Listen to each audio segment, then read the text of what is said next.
Alright, you and I are about to hear how an 8-year-old with a watermelon knife saved a bunch of rich heirs abroad. Once they escorted me back home, I casually unlocked the ultimate billionaire heir achievement. But at our big family reunion, my wealthy mother looked at me with total disgust, warning me not to bully my little brother. Just when they all expected me to cry, I turned to my dad, Arthur Thorne, and asked, "Is she my stepmom?"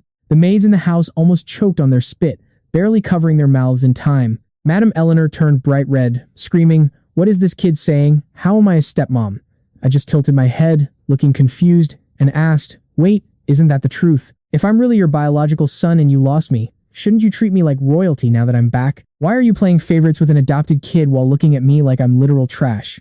My perfect logic shut her down completely, leaving her standing there, totally buffering. I didn't care about these background characters. I looked straight at Arthur and asked where my room was. He told me it was on the second floor, by the window. I nodded, turned around, and walked straight upstairs. Traveling all the way from the border kept my survival instincts on absolute high alert. I hadn't slept a wink for days. The second I stepped into the bedroom, my system completely shut down, and I woke up the next morning. Spotting a doll next to the bed, I instinctively ripped its head off to check the inside. Phew, no hidden surveillance bugs. I opened the door and followed the smell of food straight to the dining table. Thanks to Arthur.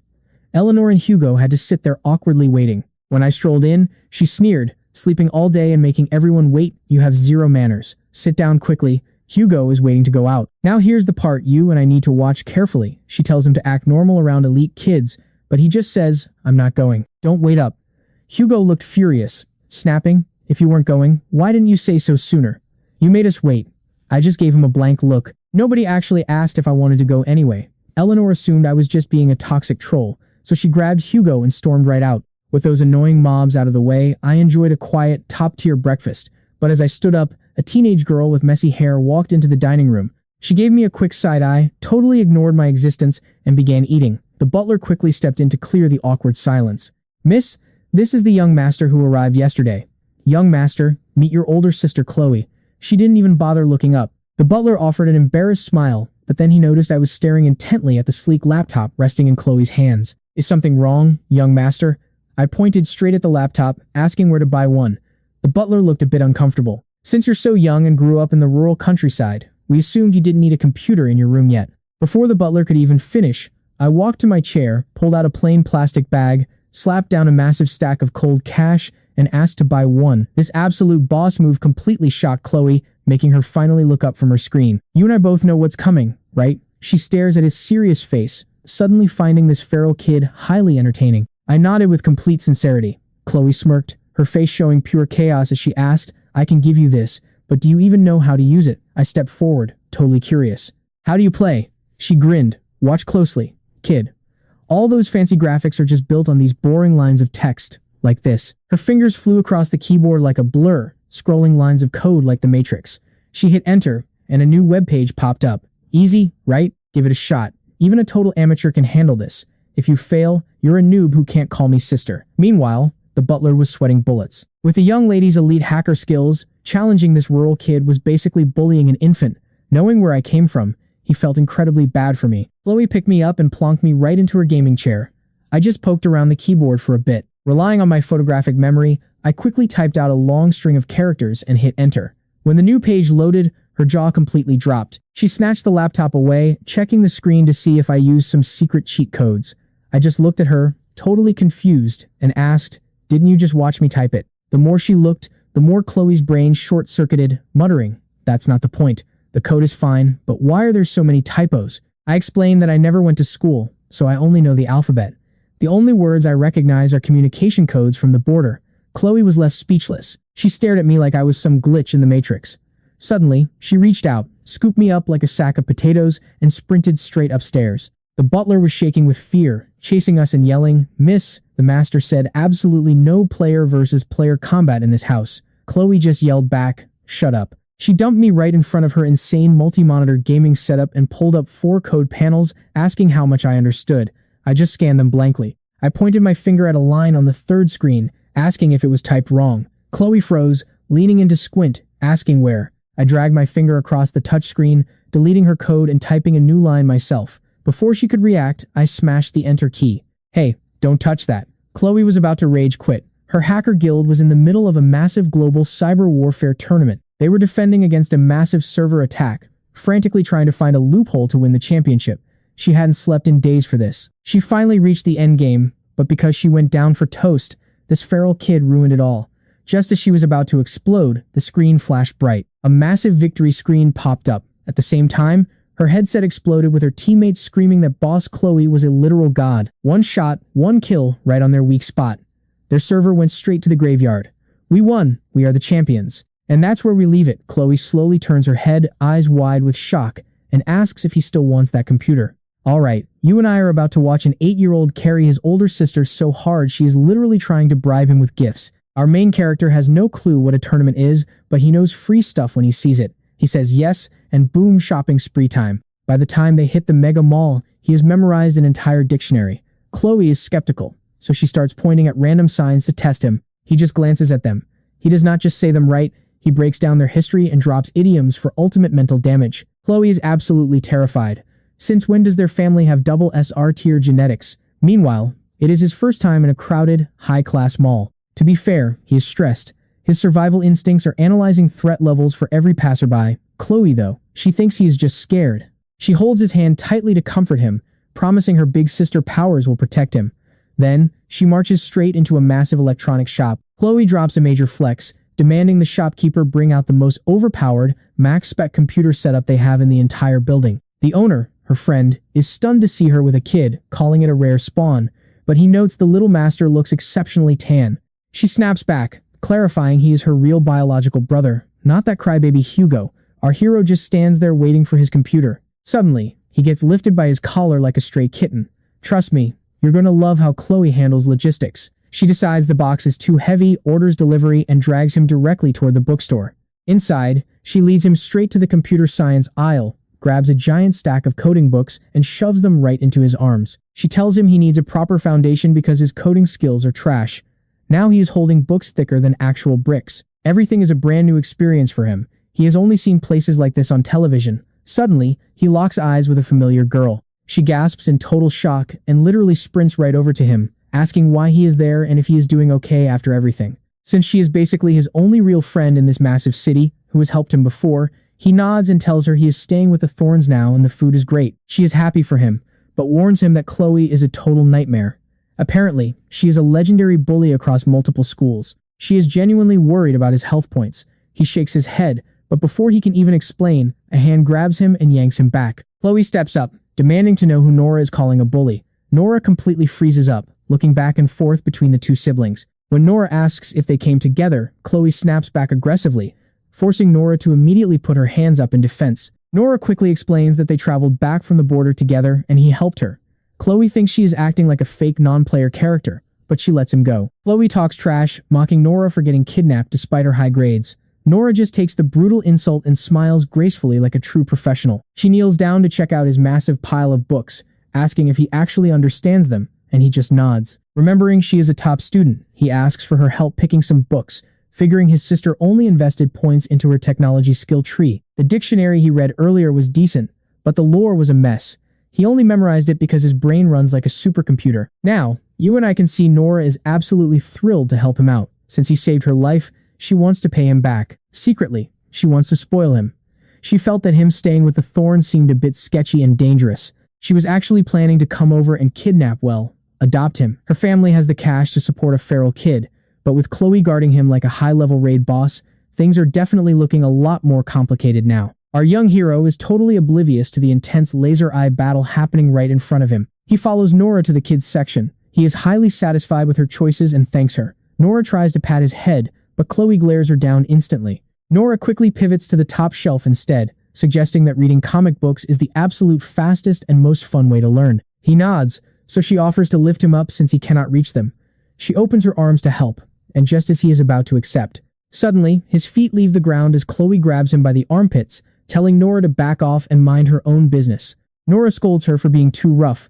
Chloe quickly realizes her mistake, putting him down as Nora sighs at her lack of skills. She gently lifts him up like he is made of fine glass. In terms of babysitting stats, Nora's gentleness is definitely on a whole higher tier. With their new books in hand, they head out. Nora invites him to get some ice cream, which he thinks is just pure sugar. Chloe scoffs since she absolutely hates sweets, but when Nora asks him what flavor he wants, he reveals he has never actually had ice cream before in his life. Hearing this, Chloe freezes in her tracks. For the first time, she actually notices how painfully thin and small her little brother really is. His hair is dry, and it is obvious that regular meals were a luxury for him, let alone expensive desserts at a fancy parlor. Guilt and heartbreak hit her hard. She grabs his hand, marches up to the counter, and demands they bring out every single flavor they have. A few minutes later, the entire table is loaded with a giant mountain of colorful ice cream, and she tells him to take his time tasting them all. He takes a tiny bite of dark chocolate. The sweetness explodes in his mouth, making his eyes light up like high-beam headlights. Chloe looks incredibly smug seeing his reaction. She promises to buy an entire freezer full of it so he can eat until he drops. Nora watches with an amused smile, warning them that too much cold sugar is going to give the kid a major stomach ache. Chloe just blanks out, muttering about how complicated kids are, and that's where we leave them, but trust me, you and I need to see what happens next. Alright, you and I are diving into this crazy story. The flashiest kid stops to stare inside, my radar goes off, and I lock eyes with a stunned Hugo as his friends watch him stop. Following his gaze, they spot the three of us. Isn't that your sister? Why is she feeding another kid fancy food? Didn't you say she was way too busy to play with you? Is that gorgeous girl across from her the top high school student? She is so pretty. Rich kids really do mature early. These kids knew all about the legendary upperclassmen. Both Chloe and Nora were beautiful, famous, and constant hot topics around school. Hugo is only the leader of his squad because his sister is the absolute goddess Chloe. His friends egg him on, demanding he go in and get her to buy them ice cream. The peer pressure is intense, and Hugo cannot back down now. Glaring at us and gritting his teeth, he reluctantly agrees, saying, "Fine, let's go inside." Before the staff can even welcome them, a horde of kids rushes in. Hugo takes the lead, grabbing Chloe's sleeve while acting all sweet and innocent. He whines about why she didn't invite him, claiming they could have hung out together because his friends adore her. They even beg this legendary pro gamer to teach them some skills. They eye the mountain of desserts, asking to share. Surrounded by these noisy gremlins, Chloe gets a massive headache and swats Hugo's hand away in irritation. She tells him to buy his own food since he is not broke, asking why he's crashing their party. Hugo never expected her to embarrass him in front of his friends. His face turns bright red. Gritting his teeth, he plays the victim, whining that he just wanted to hang out. Meanwhile, the other kids look completely confused. They point at me, asking why I get to eat with Chloe and if I'm Nora's brother. Someone scoffs, saying that is nonsense since Nora does not have a brother. Hearing them talk about me, Hugo panics. He is terrified they will discover he is just an adopted kid, and in his panic, his mouth runs faster than his brain. He claims I'm the new maid's son who just moved in. The squad goes, "Oh," looking at me with eyes full of judgment, whispering about my dark skin. They mock my cheap clothes, asking why Hugo is treating a servant's kid instead of them. But pay attention here before Hugo can even lie. Slam. Chloe slams her hand on the table, making the kids jump out of their skins. When they look up, her expression is darker than a thunderstorm. She glares daggers at Hugo, demanding to know who he is calling a maid's son, telling him he has stayed in the Thorn House too long and forgotten his place. Grabbing him aggressively, she hisses that the food he eats, the clothes he wears, and even his last name are stolen, asking where he gets the audacity to talk trash. Hugo has never seen her this furious, humiliated publicly. His tears start flowing like a broken faucet, which is the exact crybaby act that Chloe despises most. She shoves him away in disgust, points at me, and announces to the gremlins that I am actually Chloe Thorne's biological brother. She warns that if she catches anyone bullying me, they are dead. The kids are terrified of her raid boss energy, instantly forgetting about trying to compare status. They scatter like roaches, leaving a sobbing Hugo to run off and find Mommy Eleanor to comfort him. Across the table, Nora sighs and shakes her head, joking that their adopted kid needs a major system upgrade. Chloe snorts but doesn't even argue. By my third ice cream cone, my health bar is completely full. I can't eat another bite, staring sadly at the leftovers. Luckily, Nora reads my mind. She suggests packing it up so it does not go to waste. I had no idea you could take loot to go, so I nod my head immediately. Chloe eagerly asks if I want anything else to buy, but my inventory is full, so I shake my head and tell her I just want to go home and read. Suddenly, a massive explosion shakes the first floor, followed by terrified screaming. I immediately dive for cover, and they instinctively duck behind the glass railing with me. Chloe asks what that was, her ears ringing from the shockwave.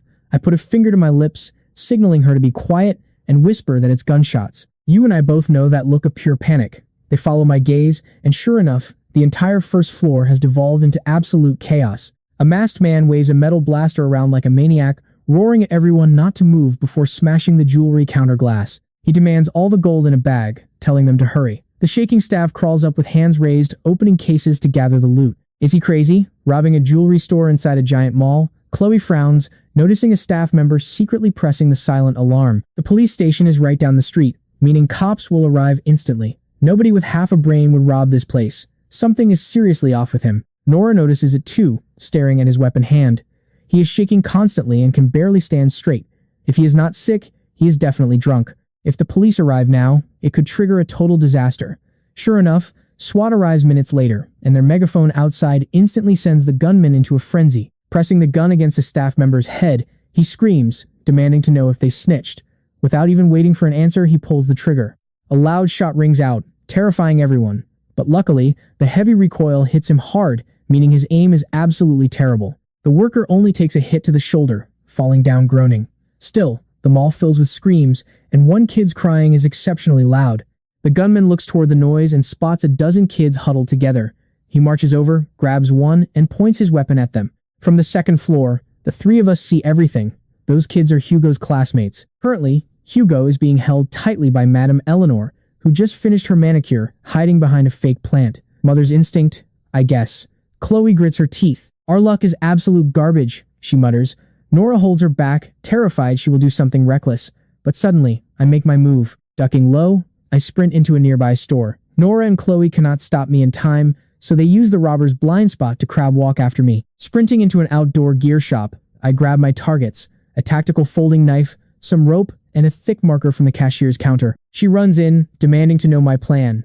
I hand her the marker, and trust me, you and I are going to love this. All right, stick with me. Nora had absolutely no idea what my master plan was, but she had to follow me anyway. Reaching the second floor lounge, she spotted me standing right behind the glass, facing the SWAT team getting ready to blow the window. I threw my arms out wide, signaling them not to breach yet. Nora rushed over, and I dragged her down. Pointing at the officer outside, I told her to write that the drunk suspect already drew first blood and is holding children hostage. Nora finally got why I brought the marker. She dashed to the glass and quickly scribbled down the crucial intel. Seeing her message, the repelling officer stopped and instantly radioed back to command. I tugged Nora's shirt, calmly whispering that the suspect is carrying major explosives.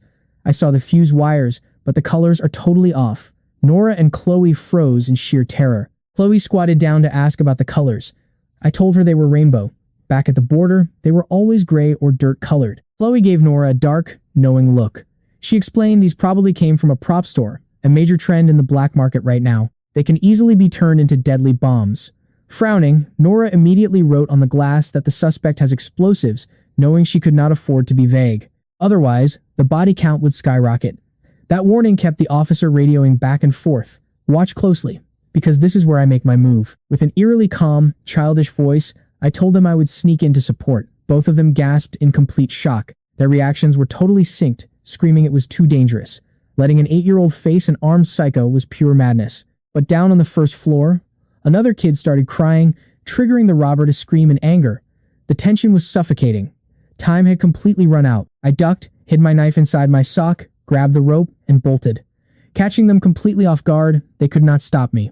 Swearing quietly, Chloe patted Nora's shoulder and ran after me. Terrified I would die, Nora gritted her teeth, quickly scribbled my plan on the glass, and chased after us, leaving the outside SWAT team completely dumbfounded. Reaching the second floor glass railing, I found a blind spot directly behind the target and secured my rope. Chloe tried to help but realized my hands were moving like a pro.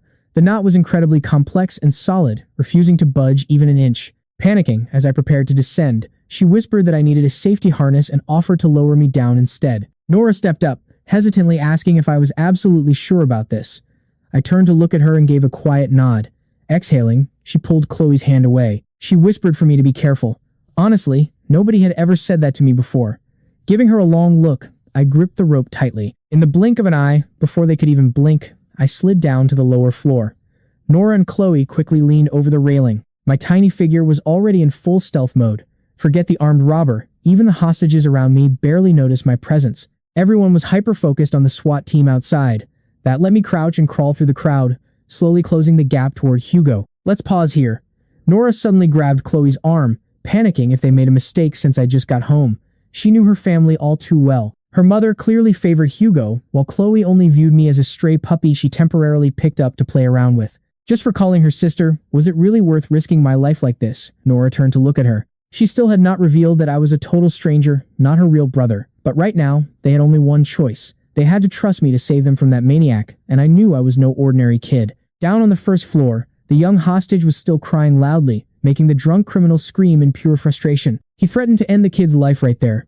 Seeing him press the weapon against the child's head, the crowd outside gasped in horror. Fortunately, the police took my advice and sent plainclothes officers into the crowd, but looking at the gold counter, they all gasped in shock. Thank goodness they had not rushed in earlier. With so many children inside, even a single casualty would mean absolute failure. The building layout was a nightmare. Snipers had zero line of sight, making the shot nearly impossible. Plus, they could not exactly pin their hopes on a random stealthy child. They could only slowly close the distance. Meanwhile, I crept past the plants, popping up next to Eleanor and Hugo, who was crying into his mother's arms. Seeing me, Eleanor gasped in absolute shock. Just keeping Hugo calm was already pushing her brain to its absolute limits. Dealing with another child was the last thing she needed, but I did not give her time to process. I pushed her arm aside. I delivered a quick, clean chop directly to the back of Hugo's neck. I might look like a small kid, but my physical stats are completely maxed out. He instantly went to sleep. Eleanor nearly screamed in terror, but I covered her mouth. I pointed toward the emergency stairwell, signaling for her to grab Hugo and escape through there. Regaining her composure, Eleanor hugged her son tightly and crawled toward the stairs. With plenty of cover there, she would stay completely hidden. But halfway out, she realized I was not following. She looked back, only to find me squatting in the shadows, silently watching over her. Eleanor desperately called my name in her heart, but I simply shook my head, urging her to escape immediately. She wanted to drag me along. She wanted to beg me to come, but looking at Hugo, the crushing fear of losing her precious son won the mental battle. She gave me one final, painful look before turning her back on me. Watching from above, Chloe gritted her teeth with watery eyes, absolutely disgusted by her mother's heartless decision. I watched them successfully escape before looking away. In my experience, there is no such thing as a free lunch in this harsh world. Since Chloe bought me a computer and treated me to premium ice cream, I absolutely had to repay the favor, and that's where we leave it. My grandpa always said, with so much evil in the world, doing good deeds is the only way to keep your soul clean. Trust me, you and I are about to watch the ultimate 8-year-old protagonist. While other crying kids completely lose their cool and make the robbers furious, our main character is playing this like a tactical mastermind. The thug's hand was squeezing the trigger so hard his veins bulged, while the hostage kid was literally choking to death. His lips turned blue. Realizing there was no time to waste, I stealthily slipped right back into the crowd. The second the thug looked away toward the entrance, I lunged, grabbed the kid's legs, and yanked him down hard. The guy stumbled back in shock and dropped the hostage. Furious, he spun around shouting, "Who did that?" before charging straight at me with his weapon raised high. Crack. My forehead took a brutal blow, but I didn't budge. The terrified onlookers held their breath, expecting the lunatic to pull the trigger and end it right there. Any normal person would have completely broken down under this insane stress. One slip of the finger meant death, yet I didn't shed a single tear. I just raised my hands with an unnaturally calm look, staring back with cold eyes that actually made the criminal hesitate. His panicked brain couldn't process this creepy kid, so he just grabbed me to use as his new shield. Neither Nora's squad nor the undercover police could believe this. Who would have guessed that a wild plan made by an 8-year-old would actually work out flawlessly? With the plan in motion, everyone had to play along. Locked in his grip, I could see where the SWAT team was hiding, but they were simply too far away. They needed to close the distance for a clean shot. For now, I just had to play the part of a helpless hostage. But as the officers crept forward, the guy's phone suddenly went off. The loud ringing shattered the quiet, freezing the entire room in fear. Now pay close attention, because what happens next is wild. He shoved me down, kept his gun pointed right at my chest, and picked up the call. "Is that you, Rue? Break up? No way. Please don't leave me. You wanted those 3 gold dowry sets, right? I'm literally stealing them for you right now. I'll get you 5 sets instead. Rue, hello? Are you there?" But she hung up on him, and that sudden rejection completely broke whatever sanity he had left. He burst into tears, crying out that everyone was a dirty liar. Blinded by rage, he raised his gun to spray the crowd. But a millisecond before he fired, I vanished, moving like a shadow to blitz him from behind. Slipping into his blind spot, I delivered a precision strike to his wrist. He screamed, dropping the weapon, and collapsed to the floor, twitching in agony. Seeing tactical officers charging in, pure despair filled his eyes. Summoning some crazy adrenaline, he made one last desperate move. He rolled onto his back and aimed his explosive vest right at his own chest. Seeing this, a nearby officer turned pale and screamed at everyone to get down. Every single officer rushed to hit the deck, covering their heads in panic. With no idea how big the bomb blast would be, taking cover was their only option to survive. But a second later, another agonizing shriek echoed through the bank lobby. They looked up toward the sound and saw me kneeling over the guy, holding a bloody combat knife high in the air. His wrist had been sliced clean open. I ripped his coat apart, not even caring if the bomb was real or a total fake. Let's pause here. I yanked the detonator wires right out, kicked the device away, and just stared back at the stunned police officers. The cops were absolutely stunned by my buttery smooth John Wick-level combat skills. They just stared in shock at an 8-year-old covered in blood, holding a blade. Had I been older, they would have thought I was an elite killer. It took them a minute to recover as they got up, looked at the robber's severed tendons, and stared at me. By then, Nora and Chloe ran over to inspect me for injuries, frantically asking if he hurt me or if I was okay. They kept asking if my head hurt and insisted we go to the ER immediately because of that blow. I just looked at them blankly and whispered that I was fine. But nobody listened. The girls hauled me outside, ignoring the police who tried to stop us, hesitantly asking if this young kid could give them a quick statement first. The officer stared, completely unsure of how to address me. But that's when Chloe stepped in, unleashing absolute boss energy. No way. Look at his head. We are going to the hospital right now. If you have questions, find me at the Thorne Mansion, because Arthur Thorne is my father. She dragged me away, and we headed straight to the clinic to patch up my head wound and treat the dark bruises on my neck. After hearing about how bravely I took down the bad guy, the nurse actually put a cute gold star on my bandage. Walking out, Nora and Chloe stayed close to make sure I was truly okay. They finally let out a sigh of relief, but then the usually sweet Nora gave me a surprisingly stern look.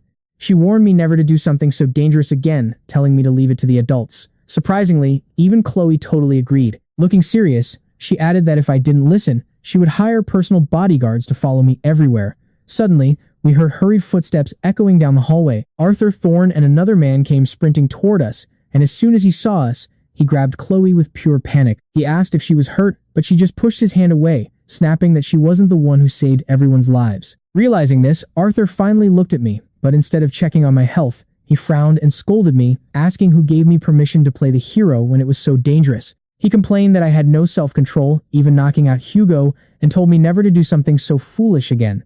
Hearing this, both girls looked absolutely furious. Chloe lost her temper, stepped right in front of me, and yelled that I had just saved both her mother and Hugo. Because of him, the entire mall wasn't blown to pieces. Thanking him on your knees wouldn't even be enough, so what right do you have to scold him like this? We are definitely going to want to see how this trash father reacts next, especially now that he just got that DNA test result back in his hands. Alright, we are about to see how this fake kid ruins his bad dad's life. He registered me to Grandpa, causing a massive headache. Naturally, his tone was nasty. He shoved Chloe aside, telling her to stay out of it, claiming I was just a wild street kid. He yelled that I needed discipline before I caused a disaster. He lunged forward again, but a second figure blocked him. It was Nora. Nora was always the perfect, polite golden child, but right now, her face was completely icy, staring him down for the first time. Hey Arthur, let's calm down. Suddenly, a quiet middle-aged man placed a hand on Arthur's shoulder, wearing a warm, gentle smile. The boy just survived a traumatic event, so save the lectures for later. If you are still mad, why not let him stay at my place for a few days? I actually really like this kid. Hearing this, Nora's eyes lit up. She begged her dad to let me recover at their house. Nora's dad, Mr. Quinn, smiled and nodded. He agreed instantly, saying his wife had always wanted a son anyway. Normally, with the business ties between the families, Arthur should have been thrilled, but right now, he completely froze up. He declined, saying he did not want to bother Mr. Quinn with such a rowdy kid, claiming I should just rest at home. Since I lacked Thorne blood, he wanted me gone, but he could never explain that to Grandpa. Now, pay attention, because he had not found his real son yet, meaning he absolutely could not let another family steal me and risk exposing our secret. With his stance firm, the Quinns had to drop it. Before leaving, Nora secretly slipped me her number, telling me to call whenever. I pocketed the note. Hugo was still undergoing scans at the hospital, so only Chloe came back home with me. Right after we finished showering, the police arrived to take my statement. An entire squad of them was packed inside the living room. Aside from the lead detective, a dozen awkward cops stood crowded around us. Sitting on the sofa, Chloe frowned deeply. Do you really need a whole army for a statement? Chloe asked. Captain Luke rubbed his nose with an awkward smile. He admitted they were there because the young master saved their lives, and everyone wanted to personally thank me. With the ice broken, the giant officers stepped forward, bowing one by one to show their gratitude. I just sat quietly, holding my melting ice cream and counting exactly how many cops were left to bow. Without security footage, they would never believe a little kid could raid a climbing store, gear up with rope and a knife, stop the police breach, sneak up on the robbers alone, and block a gun barrel with his own head. The captain was shocked, but he had seen wild things. Calming himself down, he dismissed his team and began the questioning. You two were together when the shot fired, right? Chloe nodded, answering that they had just walked out. So your first instinct was to hide? The detective asked. Chloe agreed like it was obvious, but the detective smiled sharply, noting that normal people look for the source of a noise first, rather than immediately hiding. Meaning you recognized the gunshot instantly. Chloe froze. Now, we both know I was actually the first one to hide. But sensing danger, Chloe frowned and covered for me. Are you saying we are working with the robbers? Chloe snapped. The detective smiled, calling it standard procedure. As an experienced detective, Luke knew she was dodging him. He did not rush, choosing to dig for information slowly. Suddenly, I looked up from my melting treat and said, I knew that sound. It went pew, pew. Silence fell. Shocked eyes locked onto me. Luke stared at the eerily calm kid before him. Have you heard gunshots before? Where? At the border, I replied. Luke remembered from the file that this kid had been kidnapped near the state line. Those kidnappers had guns, but before they were caught, they all died in a massive fire. Your reaction speed is insane. He shut the file, shifting to a friendly, casual tone. Why did you decide to use a rope to save everyone? The bad guys had heavy weapons and explosives. Were you not scared? Chloe hated this leading interrogation and wanted to stop him, but I answered clearly before she could. I was terrified, I admitted, my tiny face completely serious about avoiding a game over. But if I did nothing, people would die. I promised Grandpa I would be a good helper. My high, baby voice left every single police officer in the room completely stunned. With all his years on the force, Detective Luke knew I was telling the absolute truth with pure sincerity. Deeply shaken by the intense gaze in my eyes, the detective stopped. Chloe, feeling emotional, gently patted my head and asked who Grandpa was. I looked at her, not knowing how to explain it. He was just the man who raised me. I am an orphan, and I never knew his name. Seeing the deep sadness in my eyes, Chloe comforted me, saying we could easily bring him to live with us. I shook my head, staring at my melting dessert. No need, I whispered. He logged out of life, killed by a criminal. I used $30 I made guiding to buy a simple wooden board to bury him.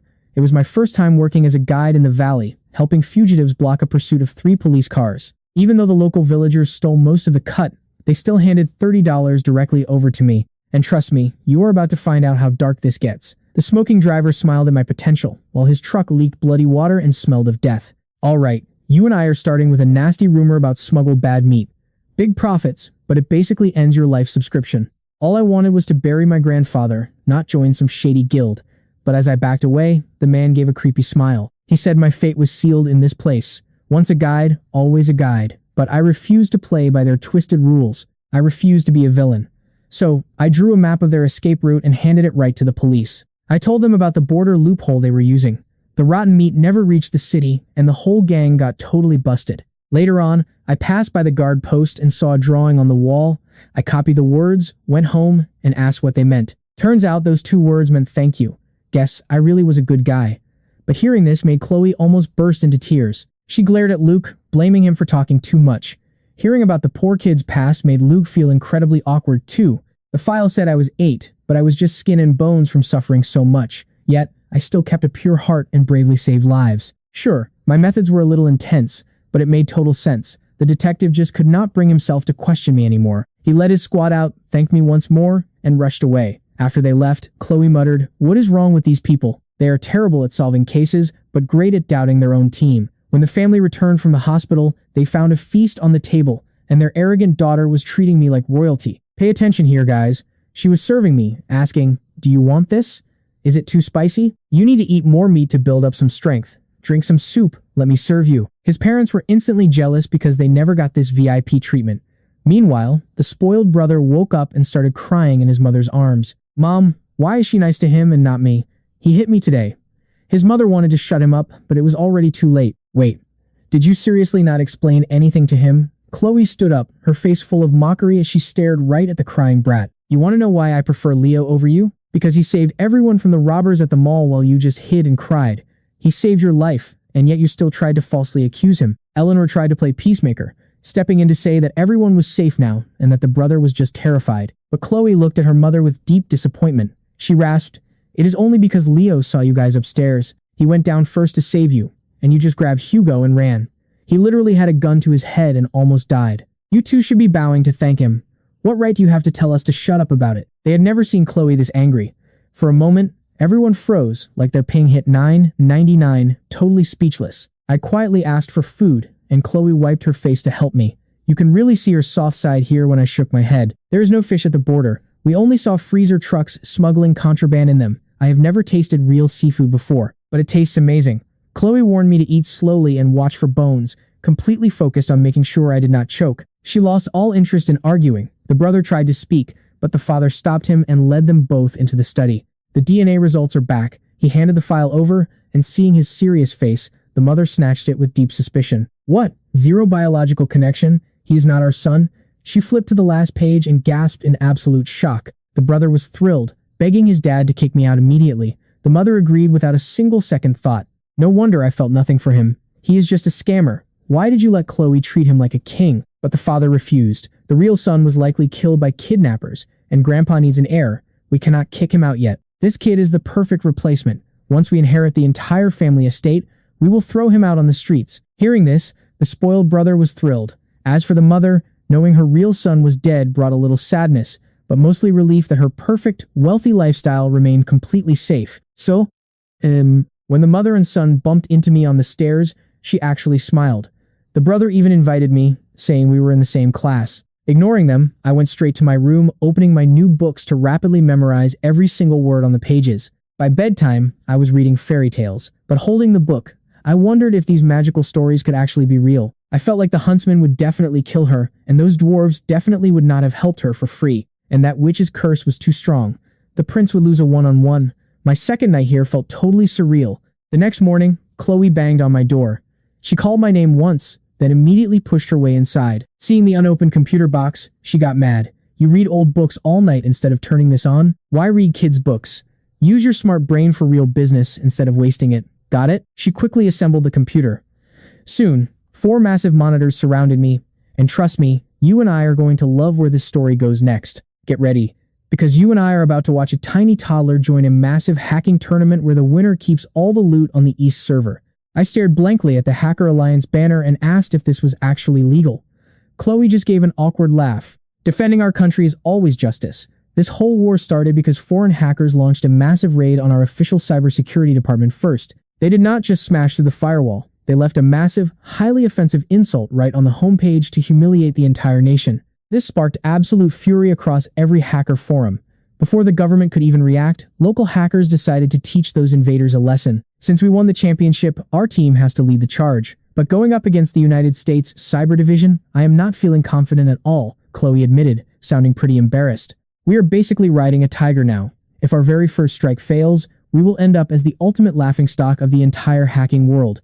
Honestly, I did not care about the prize money. I just wanted to see how code could attack people. I asked when the raid starts, and Chloe checked the timer. 6 hours until the full assault. Hearing that, I nodded, opened up yesterday's basic programming book, and started studying. Worried I might struggle, Chloe literally camped out in my room and even had the maid bring breakfast up. As we ate, I casually sipped on a cold glass of milk, completely relaxed. Meanwhile, Chloe fired up the voice chat with her squad. Hey boss, are we ready? Didn't you say you were bringing some god-tier carry to save us? Is this pro here yet? They had zero clue how they actually won before. As they panicked, Chloe watched the screens, trying to calm them down. Relax, the carry is already here. He is just studying. Hearing that their savior had arrived, the team immediately hyped up, begging to see this legendary master right away. Now, watch closely right here. This is where she decides to turn on the camera and show her teammates their absolute savior. Do you see him? The teammates squinted at the screen, immediately sensing something was weird. Why does this god look so incredibly tiny? Looking at me barely reaching her armpit, Chloe nodded. He is still growing. Can you not see him drinking his milk? The guys on the other end could not even force a laugh, awkwardly playing along. Oh, so he is a teenage genius, just like you, boss, and so hardworking, reading books this early. Chloe, busy multitasking, casually replied, yeah, otherwise, he wouldn't even know basic programming yet. He has to grind the tutorial first, right? The entire voice chat instantly went dead silent. A long, painful pause followed before anyone spoke again. Boss, please do not tell us our legendary carry is a literal child who has never even opened a coding book in his life. Chloe thought to herself, forget coding, he barely knows the alphabet. But saying that out loud would completely destroy her teammates' sanity, so she kept quiet. Relax guys, if I say we are good, we are absolutely fine. She patted her chest, guaranteeing victory. Honestly, if anyone had told her yesterday that a toddler could hack a United States government website and carry a team, she would have called them insane. But after seeing my cold, silent, pro-level moves at the mall yesterday, if I nodded, she believed it. She had this crazy, unshakable blind confidence in me. I know what you are thinking. A toddler versus the United States government? Her teammates thought Chloe had completely lost her mind, and honestly, can you blame them? One single mistake and we do not just fail. We go to prison. You are a rich heiress with bail money, but we certainly are not. Whoever wants to play this suicide game can go ahead. Their morale completely shattered as they logged off. At first, Chloe thought they were just joking around, but watching them log off one after another, she panicked. This squad was made at the Science Academy, full of highly educated PhD students. She called them immediately, but they flat out refused. Chloe exploded in pure rage. You absolute cowards. Who was the one bragging about being #1 in the beginning? Now we are champions and you are too scared to fight the next boss. You should have told me earlier. I would never have teamed up with you scrubs. She slammed her phone down, breathing heavily in pure fury, and instantly blocked every single one of those ex-teammates. Sitting blankly in her chair, she looked over at the little kid still deeply focused on his book. With a bitter laugh, she reached out, covered the page, and canceled the whole mission. We are not doing this raid. I looked up at her with clear, innocent eyes. We are not going to be the light of justice anymore. Chloe felt a bit embarrassed about the heroic speech she had just given. She sighed helplessly. True justice is hard. Adults will always find a way to chicken out. How can just the two of us pull this off? The authorities will probably just issue a weak warning to save face and then let the whole thing slide. Thinking about it, she felt like coding was completely pointless. The idea of being a heroic hacker was nothing but a stupid lie. I did not fully get the sadness in her eyes, but I knew she was wrong. Doing the right thing has nothing to do with age. If it is a program like yesterday, I can easily handle it. If so, do you still want to team up? Chloe stared blankly at me until my pure determination completely cured her sadness. All her depression instantly vanished into thin air. She slowly sat up straight. This time, we are going all out. Opening her computer, she left a bold message on the main forum. We will absolutely fire the first shot. It was supposed to be a simple hype post, but gossiping hackers immediately flooded the thread. Hey, didn't your team just fall apart? What can you even do alone? I knew your win was fake. Of course you would drop the ball. Go ahead, show us what you got. Fire that shot right at me. Show us how overpowered you are. Don't tell me you cannot even trace my IP address. Everyone on this forum was a professional, and absolutely nobody respected anyone else. Chloe was good, but compared to these top-tier monsters, she looked kind of weak. The endless trolling made her so angry she wanted to type out furious, fiery replies to every single one of them. But looking down at me, grinding experience right beside her, she felt a wave of pure calm. She chilled out instantly. This was not the time to act on emotions. She needed to play the perfect support role for me. For the next few hours, she focused on researching website assault tactics, routing pathways, and clean extraction plans. As the online trolls keep mocking her, he finally puts away his book, fires up all 4 monitors, and launches the attack. You and I are about to witness absolute greatness. Let's dive into this crazy ride. Everyone thought the campaign was a total flop, venting on the forums about the champion team that supposedly rage quit. Trash players, just a bunch of kids. How dare they even beat the legendary Dark Emperor? Look at their actual power level. All the god-tier players retreated to the backlines. Who is even left to fight the US? While everyone was hiding behind proxy IPs and gossiping, a wild comment suddenly popped up online. Holy cow, the US homepage just got wiped out. Go look right now. At first, everyone thought it was just a troll, but those who went over to take screenshots to mock them ended up staring at their screens in pure shock. The majestic White House homepage was completely transformed into a vibrant, lucky red, covered in blooming peony flowers. It was a hilarious display of absolute wealth and prosperity. Though there was not a single word on the image, it was packed with memes only insiders would get. Who is the absolute legend behind this? Wealth and prosperity, wishing everyone a peaceful life, basically a classic mom aesthetic. You have got to praise the US for their new top-tier taste in art. The vibe in the comments section did a complete 180, and they quickly spotted the original poster.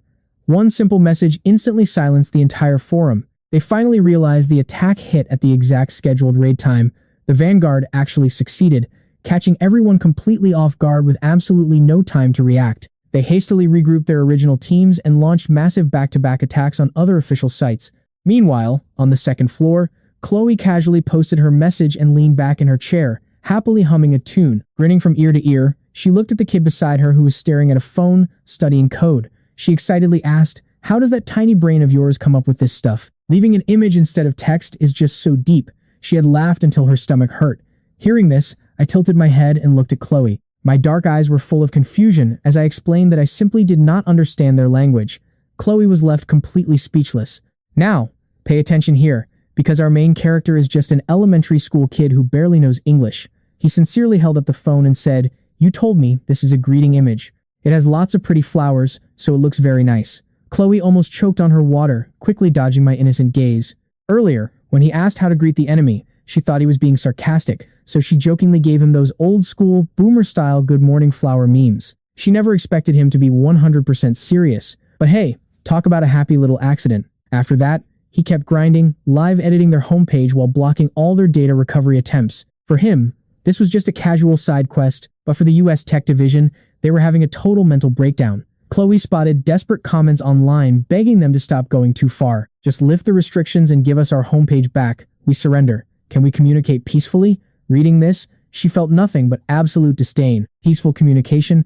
Why did you not do that in the first place? Suddenly, the FBI released an official statement promising to aggressively hunt down everyone involved in this cyber attack. Chloe looked at the mini program he just installed in the corner, turned her head, and asked if this anti-tracking system was actually legit. The high-end encryption looked absolutely flawless, making her marvel at his genius. There was not a single weak spot to be found. You and I both know the United States has top-tier tech experts, right? Hearing her worry, he did not give a straight answer, just shaking his head. So, I just need to make the picture look prettier. Chloe froze, her brain completely short-circuiting. What does that have to do with the picture? He thought about it and replied, if it is pretty, they will see the sincerity of my greeting. Chloe instantly realized this kid was way too pure for this complicated adult world. She immediately sat up straight, no longer daring to relax. She constantly monitored the tracking movements, terrified the cops would kick their door down any second. Sensing her fear, he stopped coding, turned, and told her to log off. If you are scared, you can leave. Even if I get caught, I will not snitch. Looking at his unwavering eyes, she felt deeply ashamed of her brief panic. If a little kid like you is not scared, what do I have to fear? Worst case scenario, we do prison time together. She gritted her teeth and refocused. Just then, someone messaged Chloe on the forum. It was a hacker from another team asking if the god-tier player was there. They wanted to borrow their anti-tracking system. Chloe recognized the username. It was one of the toxic guys who had mocked them in her thread earlier. She instantly blocked him, but less than 2 minutes later, another hacker came begging for the system. Chloe grew highly suspicious and asked why everyone was begging her instead of the Dark Emperor. After all, he was the ultimate legend on the forum with peak-tier skills. Last time, if our kid had not accidentally cracked his firewall, the top spot would definitely be his. To her shock, the guy replied that Dark Emperor was actually the first to get busted. Apparently, the US developed a lethal new tracking program for their allies. The moment they hacked in, they got hunted like dogs. How were they the only ones surviving? Chloe slowly turned her head and stared blankly at the kid. She never could have guessed that while she was terrified and doubting his abilities, she was actually sitting safely inside the ultimate, impenetrable safe zone. Leo, you are literally a god. She lunged forward, pulling him into a massive bear hug. If he had not resisted, she would have spun him around. Now that the crisis was fully resolved, she finally had the mental energy to worry about the other hackers. After explaining the situation to him, she added that they did not owe anyone anything. Those guys looked down on them first anyway, so there was no pressure. For her, fake morality was a joke. Hearing this, he thought about it for a moment but still decided to share his revolutionary defense program with them. That way, he becomes the hero. And that's where we leave it. You and I just witnessed the rise of a legendary little genius. Stick with me, you and I are about to watch this kid completely stun everyone. That night, Chloe asked to buy my mini program, and I had no idea it was worth cash. Chloe laughed, pointing at the plastic bag of cash by my bed. She said my program was worth 10 times that amount, and my eyes instantly lit up with dollar signs. Sell it. I will sell. She agreed to get the funds transferred first, promising to take me to open my very own bank account the next day. I happily imagined 10 giant bags of money in my head, way better than any fairy tale. The next morning, I woke up super early to get ready. After eating, I sat quietly on the couch waiting for Chloe. Arthur, rushing to work, and Eleanor, doing yoga, spotted me and looked completely shocked to see me up. They asked why I was up, and I blankly said I was waiting for Chloe. Right then, she walked downstairs, and they asked if we were heading out. We have to go out, Chloe muttered, yawning. She was exhausted because the program sold like crazy last night, and we needed to deposit my savings in a new account. Eleanor's eyes widened in shock. What savings? Does this kid actually own a share of our house? Chloe ignored her mom, rolled her eyes, and walked to the kitchen. Eleanor chased her down, warning her to keep her own money and not give it away. She told her not to give cash to outsiders, but to Hugo instead, since he is real family. Chloe completely lost her temper, cutting her mom off right then and there. Your favoritism is insane. Leo is your biological son, yet you treat him like a thief. Eleanor stood there, completely speechless. She could not admit the truth, so she silently begged Arthur for help. Seeing her struggle, Arthur quickly stepped in to calm things down. He claimed Eleanor was just worried about wasting money, arguing that Leo was too young for a bank account and should just keep his allowance in a drawer. Chloe shot back that his money would never fit there. Leo is a genius, she explained. He sold software online and made tens of millions already. Now watch this. The parents were absolutely stunned, unable to believe their ears. Making tens of millions just from selling software? How could a wild kid from the border have that kind of talent? But Chloe had no reason to lie. The couple stared at each other, instantly shutting up. Arthur patted Chloe's head with a proud smile, praising her sisterly care. He suggested she also handle Leo's official household registration while they were out at the bank. He said it would make us a real family. Hearing that, Chloe smiled happily and promised to handle it. Sitting in the living room, I finished my milk and watched the happy family of three from a distance, my dark eyes glittering in the sun. Soon, Chloe changed into activewear and led me out. Right as we were heading to the family car, I grabbed her shirt, looked up, and told her we were not riding in that vehicle today. Confused, Chloe followed me to the front gate. Down the road, a familiar, sleek SUV was heading our way, pulling up right in front of us. Nora waved with a warm smile, happy that I wanted to hang out and asking how my last 2 days went. I nodded, stepping forward to open the door. The handle was too high for me to reach. Looking annoyed, Chloe walked over, pulled the door open, and easily scooped me up into the seat. Chloe immediately started complaining, asking why I invited Nora when we had serious errands to run. I just sat quietly, waiting for the car to drive out of the villa estate. Then, out of nowhere, I said, "I am not your brother." Before I could finish, Nora slammed on the brakes in sheer panic. She stared at Chloe like she had seen a ghost, shocked that I had just spilled the beans. I pointed at Nora and told Chloe to ask her. Nora rubbed her nose, realizing she had been caught. Since the fake identity was her idea in the first place, she parked the car and spent 30 minutes confessing the entire plan. You and I both saw that coming, right? Chloe was absolutely furious, feeling like her trust had been completely shattered. Nora felt terrible, explaining she only used the fake identity to protect me from the police investigation into the kidnapper's sudden deaths. She added that she planned to adopt me into her family once the DNA results arrive. Still angry, Chloe blurted out, "What report? My dad saw your father pick it up already. Did your father really not tell you? The test came back yesterday." If Chloe had known the truth, she would not be looking so completely stunned right now. She had no idea. Her parents kept her in the dark, and her dad even pressured her to finalize my official adoption this morning. I quietly chimed in, explaining they wanted to adopt me.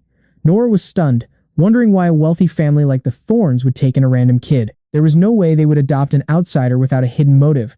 But before I could speak, Chloe realized the truth and grit her teeth in anger. They want my grandfather's inheritance. Chloe fell completely silent. Unable to understand her complicated feelings, I simply replied that I refused to join their family registry. Chloe got it immediately, remembering her dad's fake, loving attitude the moment he heard about my millions. It made her sick to her stomach. She promised me she wouldn't touch a single penny, and she would protect my money from them too. I nodded and stared at her, saying she was different because she was a good character. Chloe froze in surprise. Feeling comforted, her sadness faded as she immediately started planning my next move. From the driver's seat, Nora overheard and suggested we just set up an independent household registry for me instead. But to be the head of a household, you need to own property. Chloe had no idea how that worked, but I understood it immediately. Land and homes. Chloe frowned, asking if I had to buy a house, shocked at how complicated it all was. Nora smiled, watching us through the rearview mirror. She offered to take us to see some houses, since her uncle worked in real estate. My heart skipped a beat with excitement. I agreed without hesitation. Nora's uncle was no ordinary agent. He was the biggest real estate tycoon in the entire city. Once we entered the massive sales center, Nora called him. He was out of town on business, but Uncle Sterling had already arranged for a guide to help us. Our guide was arriving soon, but you're going to want to see what happens next. I casually walked to the display cases, studying the detailed house models. All right, you and I are starting in a rundown, burned-out shack. My childhood home, literally where someone died. Every single day, my old man scrubbed those charred walls. He kept saying, once they were clean, this place would finally be our real home. Honestly, I had absolutely no idea what he meant. I figured as long as the rain stayed out, we were good. Just the two of us in that broken shack, shouldn't that be enough to call it a home? I remember the kind look in his eyes as he shook his head. He told me a home needs to be proper, clean, cozy, and full of warmth. That's how you get people to move in and become a family. Sadly, before that black ash was even wiped clean, my old man passed away. For years after that, I survived in a tiny straw hut or roamed the streets like a stray cat. I never truly had a home. But now, looking at these gorgeous model houses, I know the old man would have loved this. Suddenly, someone violently shoves right past me. Ouch. Whose wild brat is running around without a leash? This crazy lady actually ran into me, but immediately played the victim, clutching her dress.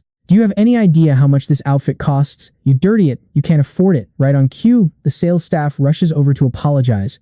We are so sorry, ma'am. Please calm down. Calm down my foot. This little brat needs to get on his knees and apologize right now. If his parents won't teach him manners, I'll do it myself. Don't stop me. I know your manager. Talk about ultimate entitlement. The poor staff didn't even dare to breathe. Feeling totally satisfied, she tilts her chin up and stomps right over to me. Look at your pathetic, dirt-poor face. Your parents probably brought you here just to drool over things you can't buy. Pathetic trash. You could work your entire life and still never afford a single toilet here. Wait, a toilet? I catch her heavy perfume mixed with a strange, familiar scent. Let's watch closely. I back up and ask the staff if the toilets are really that expensive. The employee freezes, looks down at my deadpan expression, and completely loses it laughing because it's just too adorable. Hey, what's that face for? Can't you see I'm teaching him a lesson? Furious, this Karen shoves the employee aside and reaches out to violently grab my ear. But I'm highly sensitive to bad vibes. I casually tilt my head to dodge. Right behind her was a massive glass display case. She misses completely and crashes face first. Her loud, dramatic scream startles everyone, her knee smashes into the counter, and blood starts dripping. Her bald, heavy husband panics instantly, shouting for his baby. Oh, hubby, it's all this horrible little brat's fault. Get justice for me, she wails, pointing a finger at me. Baldy Bob looks absolutely furious now. Why haven't you kicked this kid out yet? Get his parents here to apologize and pay up, or I'll sue this entire company to the ground.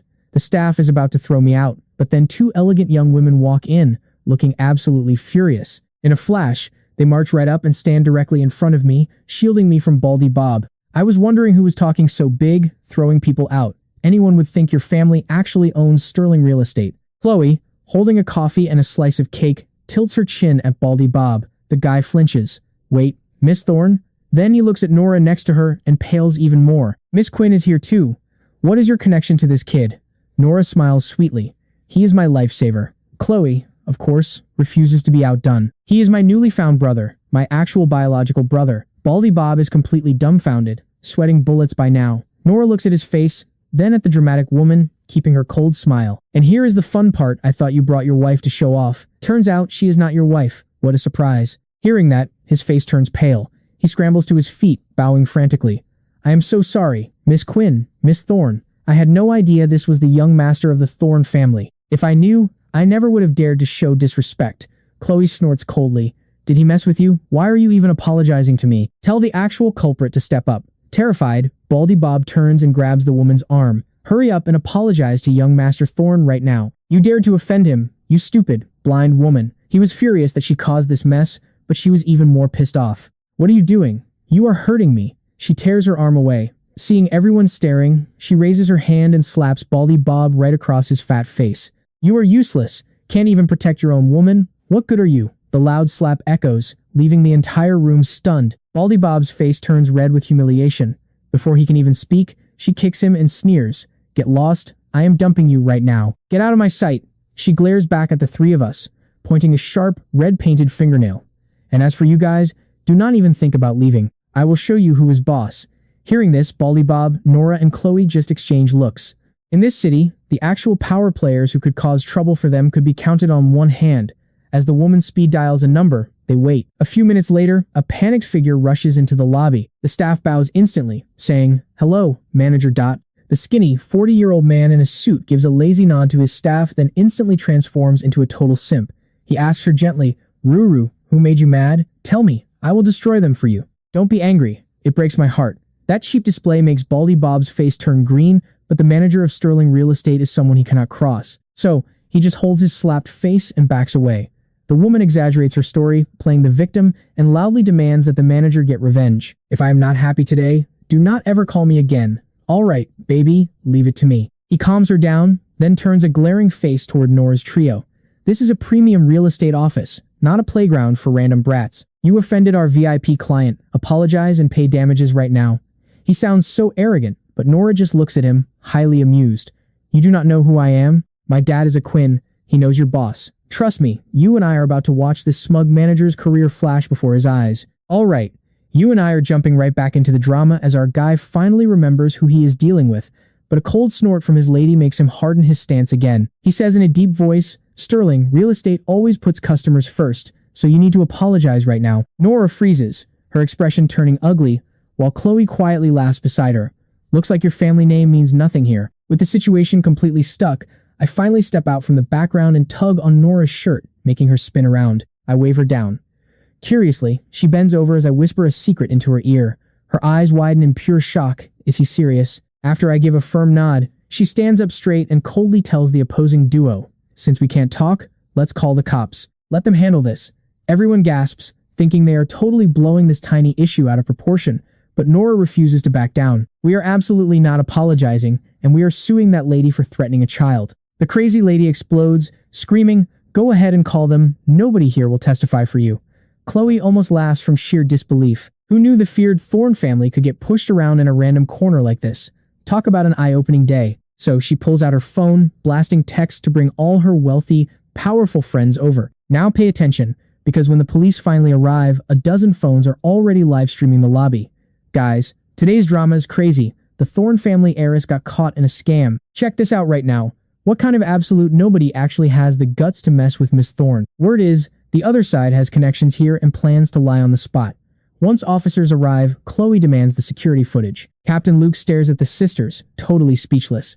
He swears his bad luck always flares up whenever they are around. "Miss Thorne, look, my officers are extremely busy. Go to civil court for these tiny arguments," he sighs, rubbing his temples. He was sporting a massive stress sit, exhausted from pulling all-nighters to bust a massive drug ring before running into that mall robbery. Worse, the drug case has zero leads, leaving him super grumpy. Chloe is definitely not feeling his attitude. She grabs my collar and lifts me up, asking, "Does this innocent kid look like a troublemaker?" I stare back, looking completely adorable. Luke nods, saying, "He definitely doesn't. In fact, a kid who single-handedly defeated a mall robber is way stronger than 99% of adults anyway. What is that supposed to mean? Are you on their side?"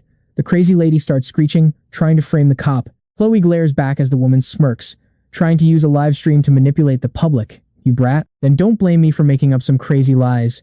You want to fight me? You are way too green." As Chloe fumes, the usually calm Nora snaps, lunging forward to grab the woman's wrist and drag her out. "Let go of me, you psycho." The woman's injured leg flares with blinding pain, turning her pale. Furious and completely out of her mind, she swings her heavy purse directly at Nora. "Whoa, stop fighting right now." Luke rushes in to break it up, but before he can take 2 steps, a tiny shadow blurs past him, lunging forward. "Get off me, you tiny freak." The woman screams in agony as I bite her wrist, desperately trying to shake me off. I duck to dodge her hands, casually zipping open her purse. Zip, everything spills out, and Luke looks down.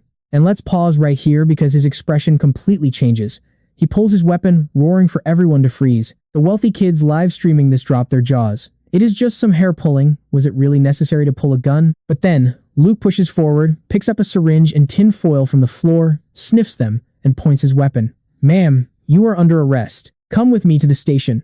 Everyone finally snaps out of it, staring at the spilled contents of the purse. There is actual white powder spilled on the floor. Realizing she is totally busted, the panicked woman shoves Luke and bolts for the exit. Nora yells out to lock the doors and stop her. The security guards instantly snap into action. Just before she can escape, the glass doors lock shut. Trapped, she slams against the glass, screaming death threats at the guards. "Open the door or I will end you all." The guards shake in fear, but Luke tackles her, pinning her to the floor. She must have taken way too much of that illegal powder, because her brain is completely glitching out as Luke locks her onto a sofa. He warns the crowd about a dangerous new drug that has been circulating the streets lately. It makes users extremely hostile, aggressive, and highly unstable. Please remain alert. Hearing this, everything finally clicks for our group. No wonder she acted so crazy, even trying to fight the sisters. Nora then points at the manager. "Captain, this guy is likely involved too. You should take him in for questioning. After all, he was the one backing up her crazy behavior." The manager's eyes widen in terror before he quickly tries to play it cool. "Miss Quinn, you were just targeting me. You can't frame me just because I wouldn't take your side earlier." But Luke steps up, looking extremely dark and dangerous. This dangerous drug has been tracing back directly to luxury properties, and we suspected an insider was leaking rich client lists. As a manager here, you fit the bill perfectly. Trust me, you and I both know this guy is totally cooked. Alright, you and I are jumping right into the action where this dirty manager tries to run from the police captain. Too bad for him. Captain Luke is already 10 steps ahead. Once Luke pulls up his sleeve and reveals those needle marks, the game is officially over. That shady woman in the corner is about to become their ultimate breakthrough. Within 30 minutes, the whole mystery unravels. Turns out, she is the actual ringleader, the manager was just her recruiter, and their illegal syndicate stretched across the entire city. Their next target was Sterling Real Estate itself. As the officers cart the lady away, they cannot help but give their captain a massive thumbs up and a wink. The crew is cheering, praising the captain for busting a major syndicate like it was a casual Sunday walk. Meanwhile, Luke is standing there completely speechless. Honestly, he is totally baffled. He only showed up to handle a petty property dispute, not take down an entire criminal empire. Shaking his head, Luke looks back at the crowd. Apart from the crying staff and the rich kids recording their live streams, only Nora, Chloe, and that weirdly quiet feral kid are left standing around. Remembering that suspicious handbag, Luke starts walking over to investigate.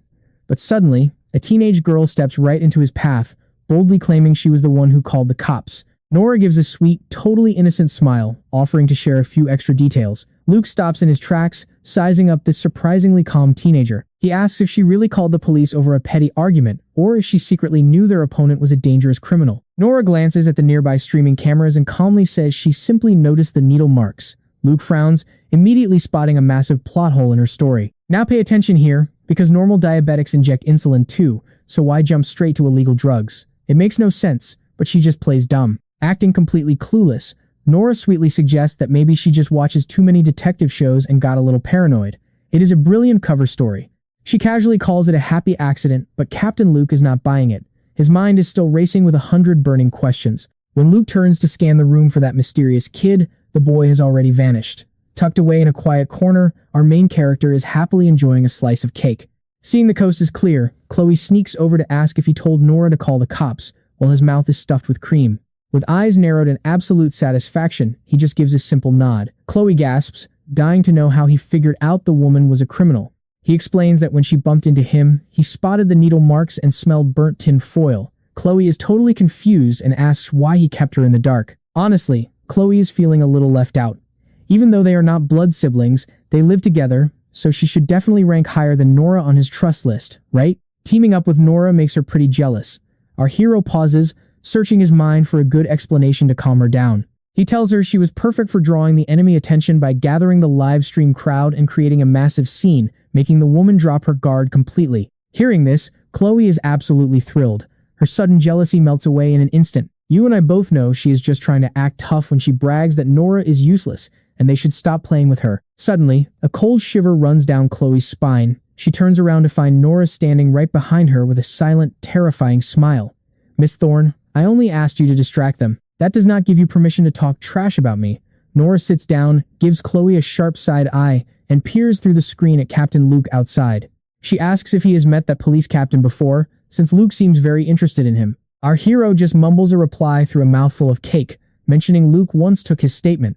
To him, Luke is just a harmless, non-playable character anyway. Nora sighs at his casual attitude and warns Chloe to keep Leo out of the spotlight when she is not around, because his background is highly classified. If the wrong person notices him, it will trigger massive trouble. If that captain gets suspicious, he might start digging relentlessly into Leo's mysterious past. He might even drag him to the station for questioning, which is why she took the credit. Chloe frowns, ready to snap back, but as she turns her head, a bunch of smartphones are suddenly shoved right into her face.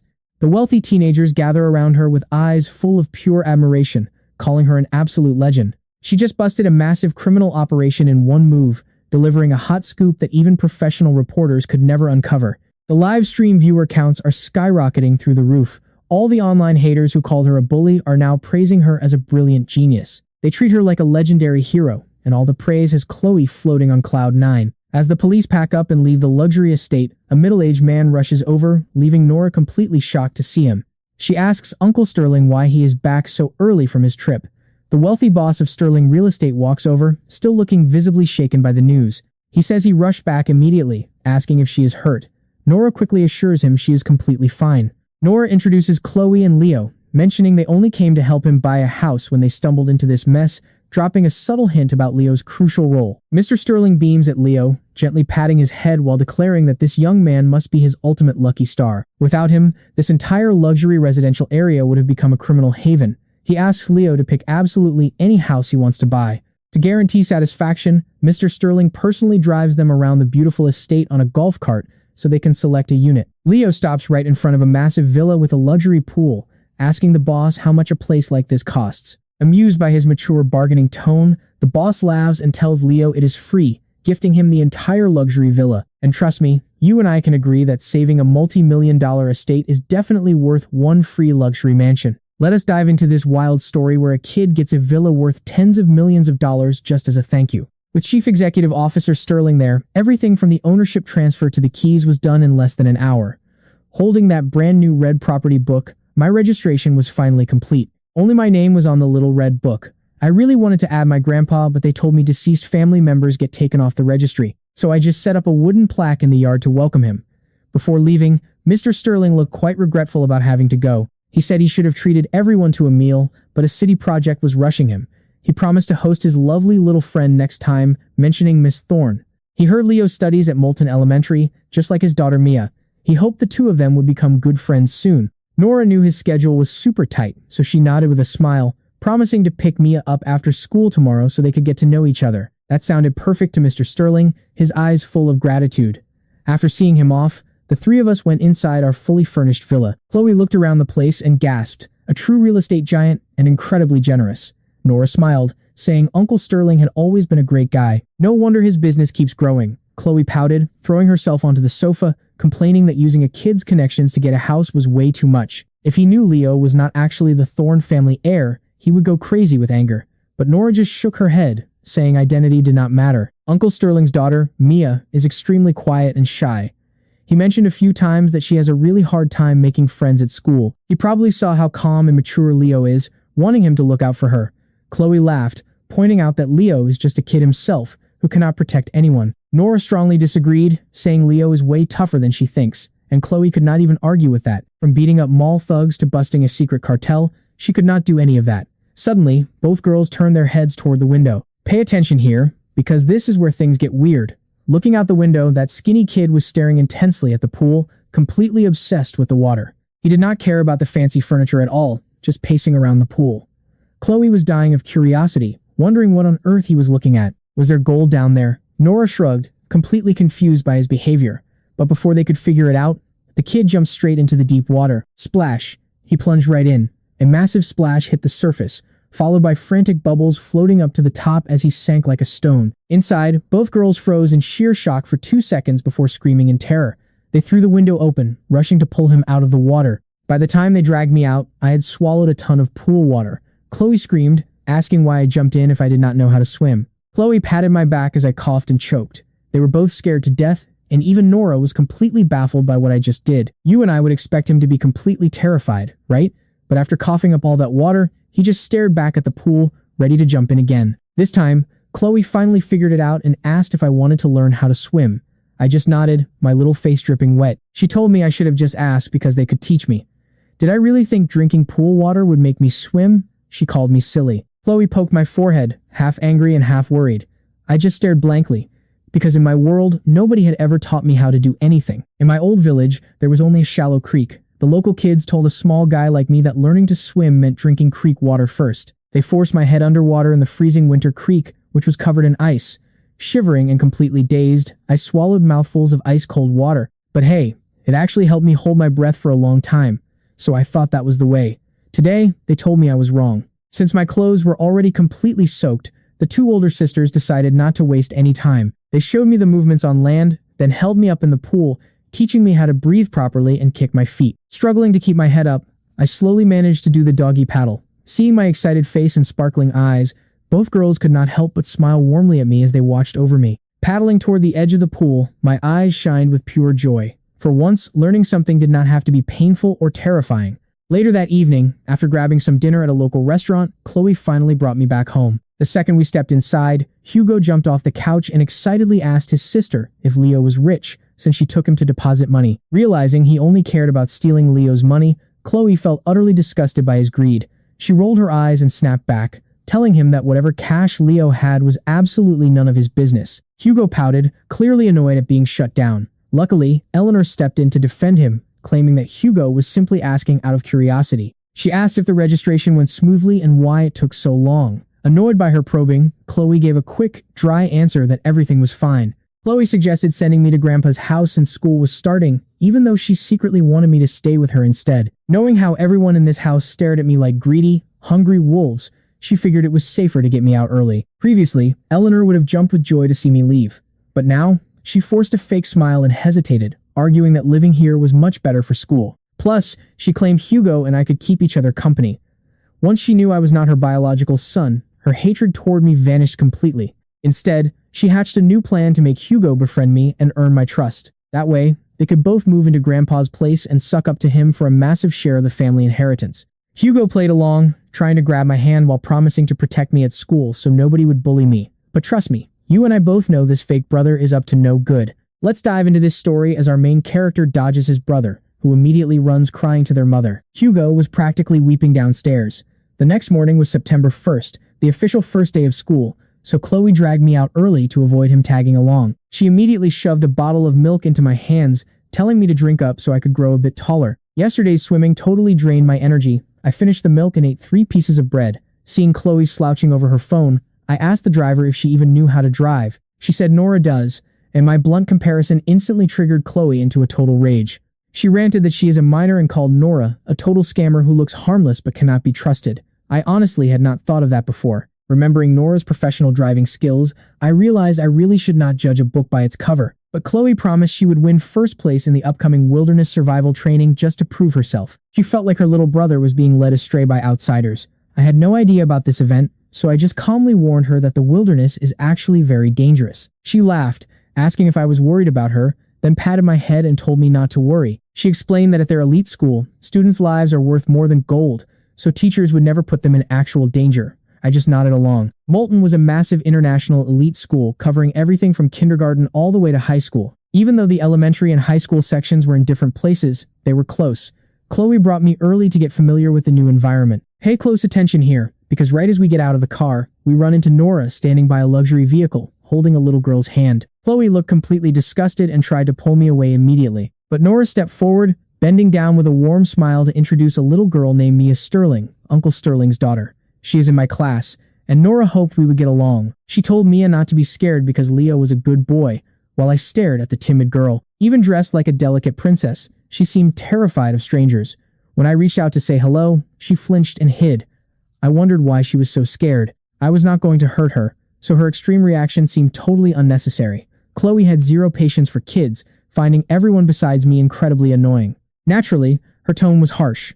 Nora called out to Mia twice, but the kid refused to budge, leaving Nora feeling completely helpless. Mia had only transferred last semester and had not adapted to Moulton yet, which is why she hated going to school. Nora hoped having me as a classmate would help, but Chloe snapped back, telling her not to use her brother as a babysitter. Without holding back, Chloe dragged me straight inside.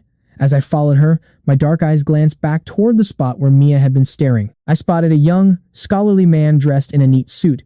He noticed my gaze and quickly stepped forward to introduce himself. He asked if I was the new transfer student and introduced himself as Mr. Liam, the homeroom teacher for Class 4-1. With an incredibly kind smile, he welcomed us. After a brief chat, both of us kids were officially handed over to the teacher's care. Now, let's look at this legendary elite school through his eyes as the teacher leads him inside. He is observing absolutely everything. All the other students stared because I was dark, skinny, and not wearing the school uniform. My clothes were high quality, but I still looked totally out of place. Suddenly, a warm, gentle voice asked if I was scared. I shook my head, not understanding what there was to fear. He smiled and said new students are usually intimidated by such an elite school. He added that because everyone comes from wealthy families, even the teachers compare themselves. He warned that being dark, wearing ugly clothes, and speaking with an accent would make people dislike me. Mr. Liam's voice was slow and pleasant, like a gentle spring breeze, yet he was casually explaining the cruelest, darkest secrets of this dream castle. But I knew he was wrong.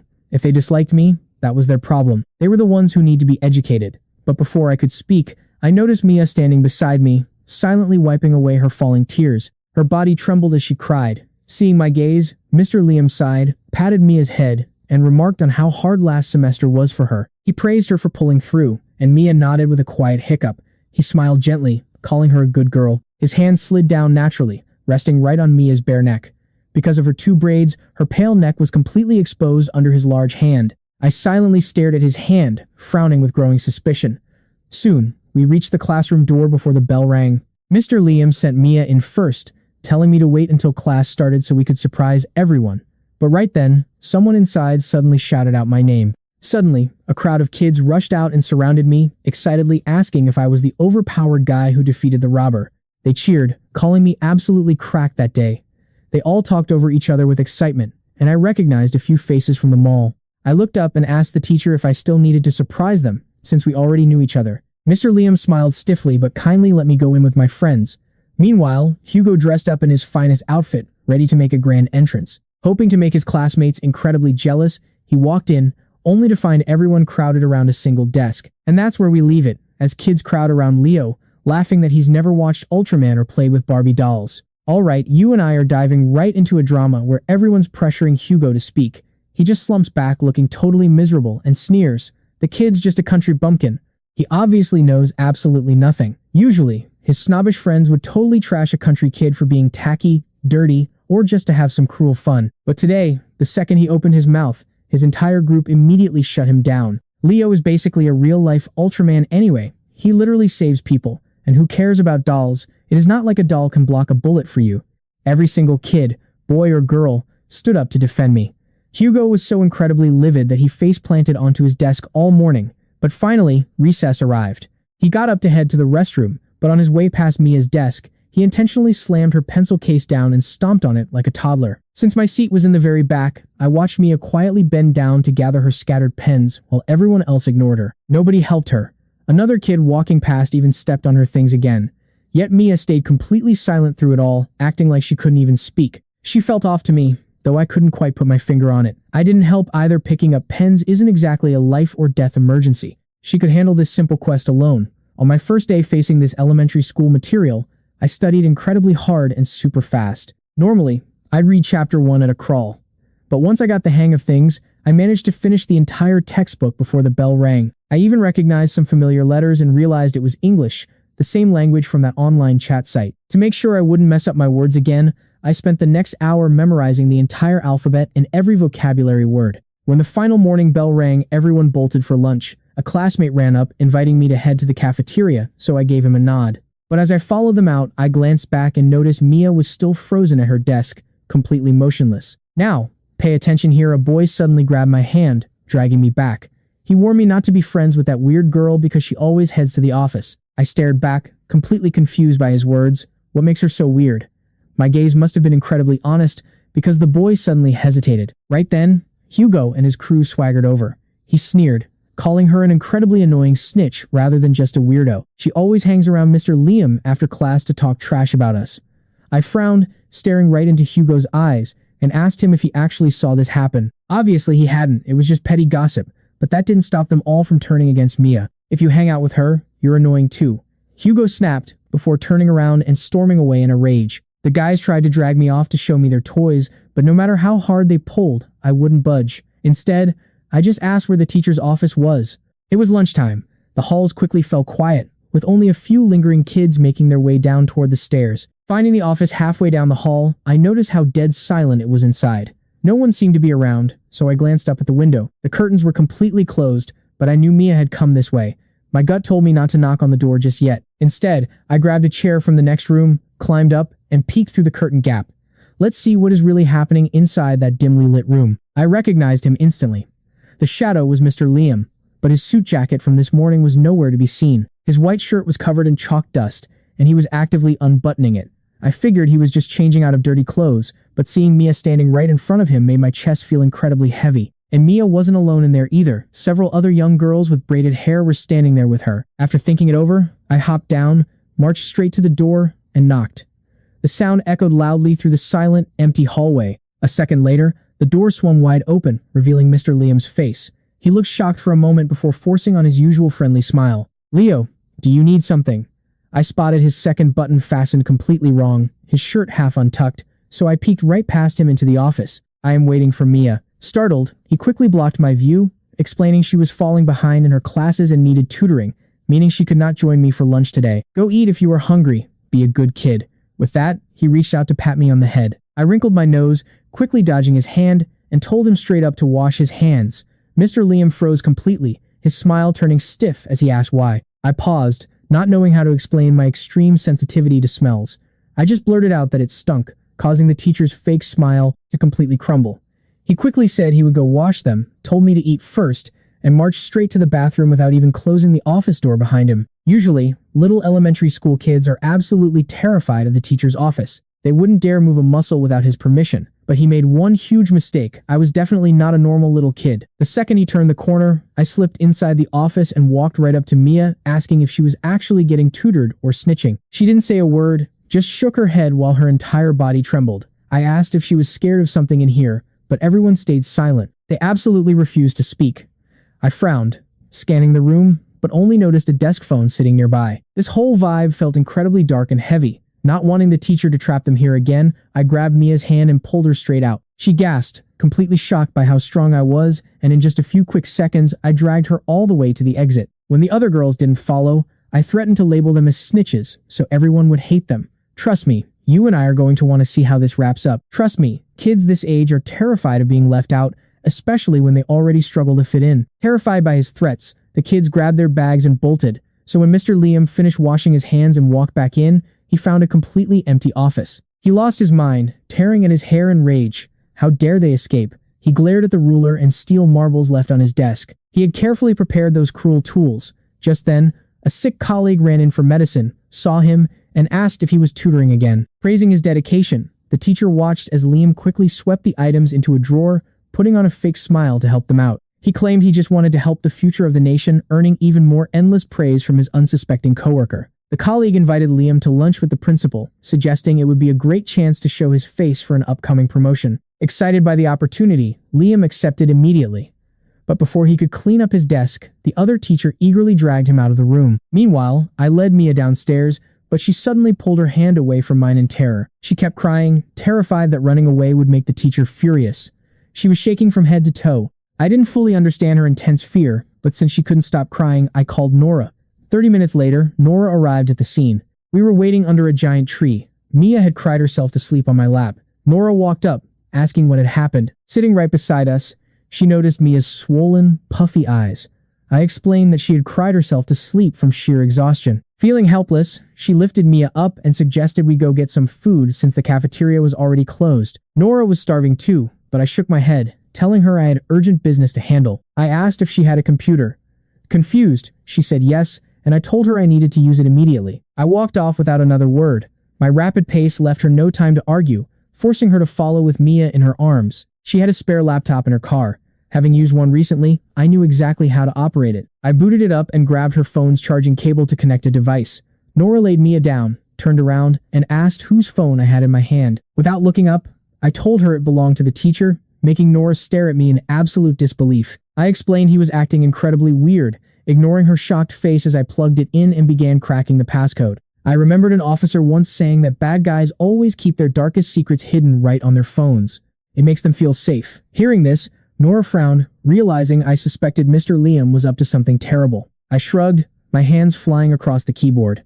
Now, pay attention here, because we are about to find out his deepest secrets. Normally, Nora would find this kind of snap judgment completely ridiculous, but things were different now. After saving her life and proving my skills repeatedly, Nora now had absolute, blind faith in my abilities. She stopped arguing about the phone and asked if I could unlock it, but froze in absolute shock when she saw my screen filled with endless rows of hacking code. If she knew I was the mastermind who crashed the global hacker network 2 days ago, her jaw would hit the floor. Just 3 seconds later, the phone let out a soft ding and unlocked, lighting up the screen. Nora leaned in, but when she saw a thumbnail in the corner, she instantly covered my eyes. Telling me this was not for kids, her voice turned icy cold. I had never seen her this furious, so I slowly handed it over. She took the phone and sat in silence, scrolling through the horrific files for over 10 agonizing minutes. When she stepped out and returned, her knuckles were bleeding. I knew people did things like this when pushed to their absolute limits. I told her she should just go beat up the teacher instead.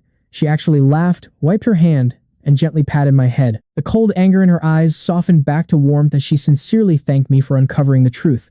Knowing Mia had survived something awful, I looked at her sleeping and asked if she would skip school today. Nora nodded with a heavy heart, saying she needed to take her straight to the hospital first. Before I got out, Nora worriedly suggested that I should skip school too until she got everything sorted out. I shook my head, because you and I both know a little danger is not going to stop me from taking my PE test. Plus, if Liam is still running loose, my other classmates are in serious danger without me there. Staring down at this incredibly determined little kid who was barely taller than the car door, Nora felt her heavy dread completely melt away. She sighed softly, telling me to stay safe and promising she would handle things quickly, warning me not to do anything too reckless. I nodded, heading back inside as lunch break ended and students filed back into their classrooms. Nobody noticed Mia was gone, but I kept staring at her empty desk until it was time for PE class outside. The test was a brutal 400-meter run, and trust me, you and I can already see how exhausting this was for them. Let's dive into a story about a kid who's built completely different. While other kids collapsed from exhaustion, our main character did not even break a sweat, feeling like it was just a quick warm-up. Okay, the rest of the class is free time. Go rest. Seeing his students completely wiped out, the physical education teacher had no choice but to blow his whistle and dismiss them early. A couple of kids ran over, inviting me to hang out in the shade. They wanted to play trading cards and brought a massive pile. They invited me to join them, but suddenly, loud gasps erupted from nearby. Turns out, the school bully Hugo was opening card packs, pulling some absolutely insane, super rare cards. Everyone was sucking up to him. Bathing in the praise, Hugo looked up and threw a smug, arrogant glare right at me. If you play with him, you cannot look at my cards. Make your choice. To these card-obsessed elementary schoolers, this was a massive, devastating threat. After hesitating for a split second, my so-called friends abandoned me, running over to Hugo's side like the wind. Honestly, I felt relieved. I did not care about those cards. I wanted to play basketball. I walked over to the court and grabbed a ball from the cart. I noticed the ball had a strange, rough, yet soft texture. Watching from nearby, the physical education teacher smiled and asked if I wanted to learn. He offered to teach me how to shoot, mentioning that basketball helps you grow taller. That last part made my eyes light up instantly. I stared up at the nearly 2-meter-tall teacher and asked if I could get that big. Surprised, he burst out laughing, finding this kid absolutely hilarious. Well, you might not get quite as tall as me, but you will definitely catch up to your classmates. So, for the rest of the afternoon, while everyone else hid from the blazing sun, I stayed out in the heat. Just me, practicing my shots alone. At first, I missed every single shot. Having short arms and legs made controlling that massive basketball incredibly difficult. A few kids saw my clumsy form and started laughing, pointing and mocking me for being so terrible at it. Watching me run around like crazy, Hugo pouted and mumbled that I looked pitiful, saying they could let me join their game if I wanted. He was acting all high and mighty, plotting to win all the money on my card later anyway, so being nice did not hurt. But I had absolutely zero intention of quitting basketball. If I missed, I shot again. I studied the teacher's advice, making tiny adjustments. Now, watch this closely. Just as the kids in the shade grew tired of looking at those cards, they suddenly looked up and saw a basketball flying from way beyond the three-point line, making a loud swish. It sliced perfectly through the net. It actually went in. The kids thought their eyes were playing tricks, but then they saw me grab another ball. Standing at the three-point line, I casually tossed it. Another perfect swish. The teacher, who was barely paying attention before, was now fetching balls for me. He looked at me like he found pure gold, nodding in total shock. You are a natural-born athlete. I noticed how easily you ran earlier. How about later we time you for a 100-meter sprint record? But I turned him down because my only goal was growing taller. Hearing this, the teacher rubbed his nose, lacking the heart to admit he was just joking earlier. Turns out, basketball does not guarantee a growth spurt. Soon, a crowd gathered. Every time I sank a shot, cheers erupted, completely eclipsing those card packs. Kids respect raw talent way more than adults do. In a flash, those precious trading cards were tossed onto the dirt. Everyone rushed over, acting like my personal fan club. Hugo, who went through all that trouble to flex his cards, was completely ignored and overshadowed again. He was so furious he started ripping up handfuls of grass. But with the scorching heat, the teacher stopped me, worried I might get heat stroke. With 10 minutes left on the clock, he packed up the balls. Drenched in sweat and thirsty, I washed my face and grabbed a drink. But let's pause here. Just as I finished half my cup, a familiar figure walked out of the school building. It was Mr. Liam. Right behind him, he was leading several young girls. I instantly recognized them as his tutoring students. Remembering Nora's furious face after she checked that phone, I dropped my paper cup and quietly slipped away to follow them. Mr. Liam led the girls to a secluded, woody area behind the building. The summer foliage was incredibly thick, forcing me to creep closer just to see them. Suddenly, Mr. Liam used a ruler to lift the girls' skirts. Seeing this made my blood run cold, instantly feeling sick. Even without school, I knew that a girl's body is private and sacred. You absolutely do not let anyone touch them like that. Confess, and you can go home. Otherwise, we are staying here. Mr. Liam's soft, gentle voice suddenly dropped to a creepy whisper. His laugh sounded completely raspy and sick. Gliding the ruler across their knees, he hissed, demanding to know who took his phone. He realized his phone was gone and assumed they stole it. I did not expect this at all, and instant regret washed over me. I wanted to step out and confess, but Nora's warning about acting recklessly rang in my head. Mr. Liam did not look tough, but I forced myself to wait. Under his terrifying pressure, the girls began to sob, but instead of softening his heart, Their tears only fueled his twisted, sick desires. Keep crying. Look more pitiful. Just like that. Beautiful. Looking completely possessed, he began circling the terrified girls. A wide smile spread across his face as he ordered them to take it off. All right, you and I are about to see the exact moment my blood started boiling over what Mr. Liam was doing. You might be thinking the exact same, but years ago, a beautiful teacher came to our village, constantly begging me to go to school. She always insisted knowledge changes destiny, trying to bring us hope because she believed we weren't bad forever. Trust me, we're about to see if she was right. Let us dive into a dark memory of a girl who believed knowledge changes everything, only to lose her mind after being violated in a cornfield. Later on, I went to visit her and ran into the local villagers leaving her house. Every single one of them had a satisfied smile, showing no malice, which disgusted me. Meanwhile, that beautiful, gentle sister lay limply among torn clothes, never speaking another word to me again. Eventually, she jumped into the river to end it all. When she logged out, her belly was huge. She was pregnant, but refused to bring that child into the world, choosing to quit instead. Ultimately, she died on the very land she had hoped to reform and save. All I will ever remember are the sick, satisfied smiles on those villagers' faces. I thought leaving that village meant escaping those smiles forever. I never expected a school that looked like a fairy tale castle to hide such a filthy, disgusting dark side. The moment I charged forward, my mind went completely blank. Jagged memories flashed before my eyes, instantly drowned out by sudden screaming, crying, and chaotic footsteps. Hearing the screams, teachers and students rushed into the woods. They found Mr. Liam bleeding heavily from the neck, while I stood over him holding a heavy rock, completely emotionless. My cold eyes remained locked on the man on the ground, looking ready to strike him down again at any moment. Call an ambulance immediately. Mr. Lee, quickly get your students back to class. Everyone move out of the way. Do not crowd around here. Mr. Lee, the physical education teacher for class 4-1, snapped back to reality and tried to usher the shocked students away. Now, pay attention, because Hugo suddenly shrieked from the crowd, screaming that Leo is a murderer, which sent shockwaves through everyone. Even for tough kids, facing a real-life murder scene was terrifying. Hugo's words combined with my bloody hands sealed the deal, sending the crowd into a total panic of fresh screams. Kids scattered in pure terror. The students from class 4-1 stared at me like I was an actual demon. Mr. Lee, who had high hopes for my sports future, refused to let a rumor ruin a kid's life, so he stepped in to shout for calm. We do not know what happened yet. This could be a misunderstanding, so do not jump to conclusions. But Hugo refused to back down. Hugo stepped forward, shouting in outrage. Mr. Liam is our gentlest teacher, yet Leo comes here on day 1 and brutally beats him. What could he have against him? Leo obviously has violent tendencies, and that heroic stunt he pulled at the mall was just reckless. Stupid luck. He fooled everyone. Compared to a beloved homeroom teacher, an outsider kid like me stood zero chance of earning the class's trust. Besides, seeing a 9-year-old kid act this brutally sent a cold shiver straight down the spine of every adult present. The dean of discipline rushed in, cordoned off the crime scene, and ordered the teachers to form a tight circle around me. They glared at me with deep suspicion. Soon, sirens echoed, but when everyone looked outside, it was not an ambulance that arrived first, but uniformed police officers. The dean was completely baffled. Did anyone call the police? The other staff members just shook their heads. You and I know elite schools like Moulton never leak this kind of drama without the board's permission first. Yet the police arrived anyway. Sensing a disaster, the dean hurried over to cover it up, asking if there had been some mistake. He claimed it was a minor accident, but a police badge shoved in his face cut him off mid-sentence. I am Captain Luke from Criminal Investigation Squad 1.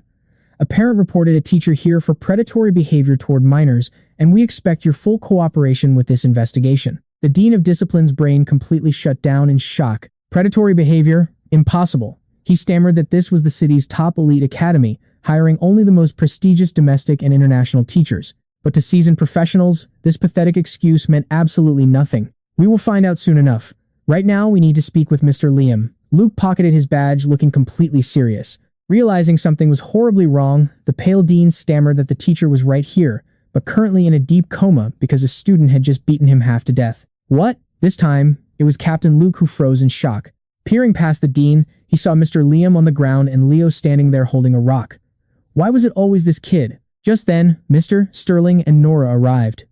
Shocked by the blood, Nora ignored the police line, grabbed my shoulders, and frantically asked if I was okay. Are you hurt?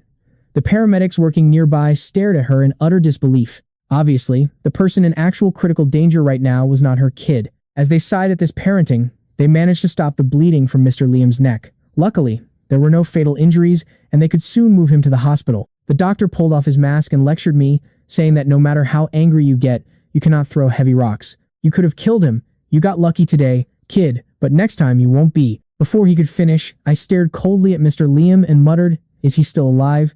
The doctor stood there, completely dumbfounded by my words. This crazy kid actually wanted him dead. Seeing Luke approach, Nora quickly pulled me into a hug, desperately trying to pry the rock from my tight grip. But before she could, Luke stepped in and gently separated us. "Miss Quinn, we are old acquaintances. Let me talk to the boy alone, and trust me, we need to hear what he says." "All right, stick with me here." This veteran cop is too smart to get played, easily shutting down Nora's warnings while she helplessly stands by. Luke just smiles, ordering his team to write down Nora's story. Then, he locks eyes with me and the jagged, sharp rock still in my hand. He asks if my head is clear, then wants to know if I was the one who smashed the guy lying on the dirt. Honestly, my mind was sharp, but my body felt completely frozen. I stared down at my hands for a second, then finally muttered, "Probably." Luke blinks, totally thrown off by my answer. He asks why I can't remember, so I try to think back and nod. I tell him I just lost control from pure rage. Usually, blind fury blurs the details, but my words only make the detective more curious. Why the anger? What did he see? A teenager who handled a gunman without sweating does not just lose his mind for no reason. Now watch closely.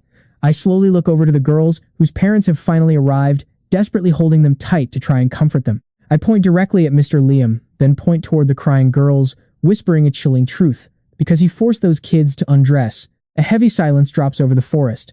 Everyone freezes in shock, staring at me like they just saw a ghost as a cold breeze blows by. But then, the girls' parents suddenly scream out, demanding to know why I am lying about their daughter's extra tutoring lessons. They claim it is just a normal teacher-student relationship, shouting that I must have seen it wrong and made up the whole thing. "You and I saw this coming, right?" They accuse me of framing them to escape assault charges, trapping me in a defensive corner. Hugo immediately jumps in, claiming Mr. Liam is a saint and that bad students only cling to him for free help, keeping the poor teacher from resting. He argues that because he works for free, he must be a good guy, and most of the class foolishly nod along. Only a small group stays quiet in the corner. Because this involves underage kids, the situation is incredibly delicate and serious. Officers seal off the crime scene, keeping only the class around to gather their statements. As soon as Hugo shuts up, Nora marches right up to the parents. Looking furious, she asks why they rushed over here in a panic if they did not actually believe the leaked photos. She tells them that if saving face matters more than their daughter's safety, they should let this monster keep teaching at their school. Her brutal honesty strikes a deep nerve, making the parents go completely pale. After all, they got the shocking news 30 minutes ago. They saw the awful proof on Mr. Liam's phone and ran here completely consumed by anger. But now, facing the harsh, terrible truth that their children were harmed, and dreading the endless public gossip, one pale, terrified mother breaks down completely and admits they plan to transfer schools. Biting her lip, she softly says that even if the rumors are false, they cannot let their child study at Moulton anymore. With those final, sad words, the mother glares at Mr. Liam with pure fury. Instead of fighting for justice, they choose to cover everything up to avoid any public scandal, acting like nothing happened. Disgusted, Nora stays silent and turns away. Everyone makes their own choices, but trust me, if we let this monster walk free today, the nightmare is far from over.